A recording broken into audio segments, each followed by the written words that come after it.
So here is our little white chest in action. And we're talking it stands about 5.5 feet tall. 6 feet would be right about, maybe 5 feet, 8 inches. 6 feet's right about here. It does have, you can see right there, not the world's best paint job. And you can open it and you can store various things in there. It does sit above our toilet pretty well. And the magnet is a little bit strong, a little bit stronger than I'd like. I would like to have the magnet where you push and it bounces back out. That would be a lot nicer. It was quite more difficult to build this as expected. And, as you can tell, it looks pretty good. Now you see right here, it has some places where they want you to drill holes into your wall. We haven't done that yet because we're not sure if we want to have it in this room or into one of the other bedroom, in one of the other toilets, which has across the guest bedroom. So that's the way it looks.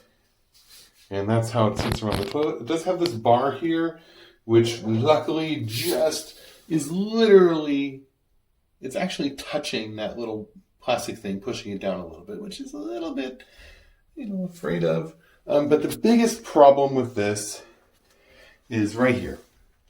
We're almost a ½ inch away from the wall because we have this little, everybody I know has trim around the bottom of their wall. And this thing doesn't have any room for that trim. It would have been way better. And I've seen these before, and everyone I've ever seen that had this has a little cutout right here, a ½ inch for the bottom 6 inches or so, which is a cutout that lets you slide this all the way back. Because it does not have that cutout, it's, quite a ways away from the wall.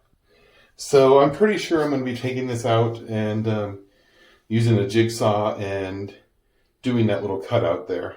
Because without that cutout, it's not nearly as good. Also, because it isn't against the wall, it rocks and moves. It's pretty wobbly. If this was against the wall, I would feel much, much better. And if we put the little hooks on the top, it's going to be leaning back like that, which is going to have it at the top be touching and at the bottom be against, far away from the wall. That little defect in design, not having that cutout right here, is a significant flaw in this particular design. The other significant flaw is, other than the magnet, is just having this little board back here. And this board is just a piece of, little cardboard that you're supposed to, assemble and then you nail in. And that's pretty weak also. So all in all, it's a decent product. As you can tell, it doesn't really get a right angle correctly. Anyway, it's a decent product that came so close. It came so close to being really good. But it's not.